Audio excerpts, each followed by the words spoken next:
¿Sabes que hay algunas personas que piensan que el trabajo es una maldición? Porque piensan en la caída de Adán y Eva y las palabras señaladas por el Señor respecto de que comeremos el pan nuestro de cada día con el sudor de nuestra frente. Pero ¿podemos por esa afirmación decir realmente que el trabajo es una maldición? Si tú piensas y revisas con detención el relato bíblico, te darás cuenta que antes de la caída el trabajo ya había sido impuesto, que era el de cuidar el huerto del Edén. Eso lo encontramos en Génesis 2:15, que dice: tomó pues Jehová Dios al hombre y lo puso en el huerto de Edén para que lo labrara y lo guardase.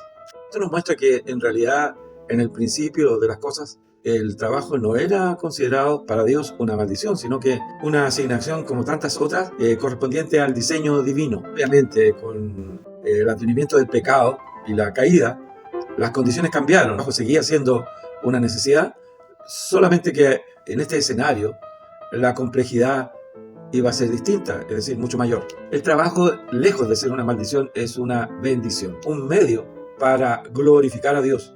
Obviamente servir a los demás, también, ¿por qué no decirlo?, encontrar propósito para nuestra vida. Génesis 1:28 dice: y los bendijo Dios y les dijo: fructificad y multiplicaos, llenad la tierra y sojuzgadla, y señoread en los peces del mar, en las aves de los cielos y en todas las bestias que se mueven sobre la tierra. Este mandato de sojuzgar y señorear muestra que el trabajo era parte del plan de Dios desde el inicio. La responsabilidad que le da a Dios al hombre de cuidar y cultivar la tierra refleja el carácter de Dios, que es un Dios que crea, un Dios que organiza y un Dios que ordena. El ser humano entonces es creado a la imagen y semejanza de Dios. En el fondo, el ser humano es creado como un co-creador y también como un administrador de esta tierra maravillosa que Él nos creó. El libro de Proverbios también nos entrega información respecto del trabajo. En el capítulo 16 de Proverbios, versículo 3, dice: encomienda a Jehová tus obras y tus pensamientos serán afirmados. Es decir, que el trabajo desde la perspectiva divina no solo debe ser un trabajo hecho con perspectivas materiales, sino que también con una perspectiva de honrar a Dios a través de él. Y en el libro de Efesios se nos entrega más información respecto de esta idea. Efesios capítulo 6, versículo 6 al 8 dice: no sirviendo al ojo como los que quieren agradar a los hombres, sino como siervos de Cristo, de corazón haciendo la voluntad de Dios, sirviendo de buena voluntad como al Señor y no a los hombres, sabiendo que el bien que cada uno hiciere, ese recibirá del Señor, sea siervo o sea libre. Este pasaje nos invita a hacer nuestro trabajo como que si cada tarea fuera un acto de obediencia directa a Dios. Primera de Corintios, capítulo 10, versículo 31 dice: si pues coméis o bebéis o hacéis otra cosa, hacedlo todo para la gloria de Dios. Este versículo que acabamos de leer nos invita a reflexionar respecto de que no importa qué trabajo es el que me toca realizar a mí. Puede ser un trabajo muy importante según los ojos de la sociedad o también un trabajo muy humilde. Sin embargo, en cada uno de ellos, no importando cuál este sea, Dios te invita a hacerlo como para honrarlo a Él y como un acto directo de obediencia a Dios, de manera de hacerlo de la mejor manera posible. Y cuando digo de la mejor manera posible, según los ojos de Dios, esto implica que hacerlo de todo corazón.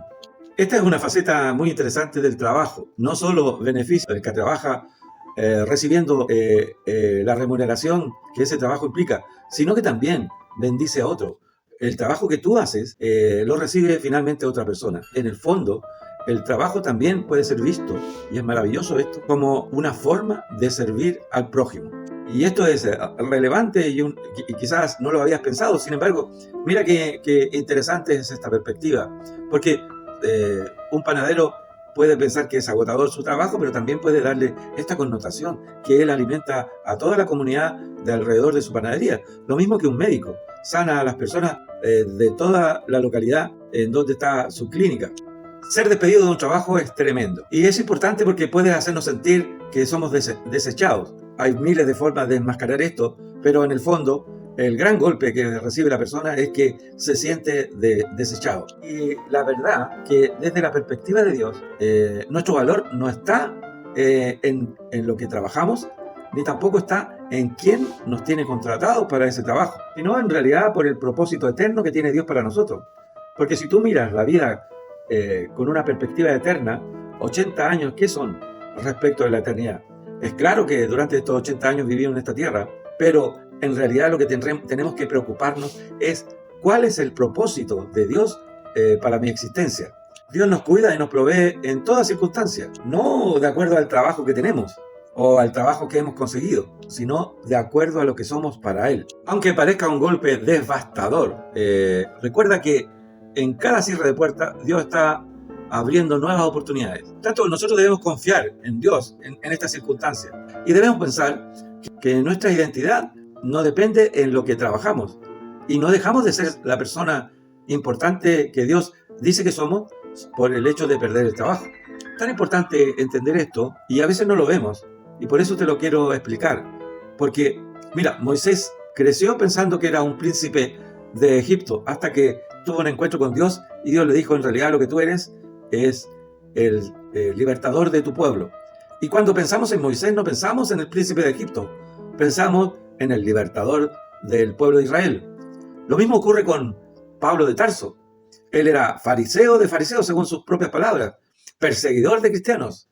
Sin embargo, después del encuentro con Cristo, él se transformó en un apóstol incomparable de las huestes del Señor Jesús. Y Dios lo transformó en un instrumento escogido.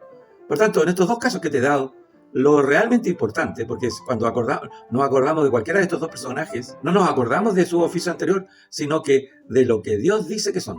Por tanto, si tú has perdido el trabajo, si tú perdiste el trabajo y te sientes golpeado y te sientes, como decíamos al principio, desechado, no te preocupes, porque en realidad para Dios sigue siendo importante. Finalmente, lo que te quiero decir es que el trabajo no es una carga, sino una oportunidad para glorificar a Dios, servir a los demás y vivir nuestra fe diariamente. Así que reflexiona cómo puedes hacer tu trabajo con una perspectiva eterna y recuerda que cada acción que hagas es una oportunidad para glorificar a Dios.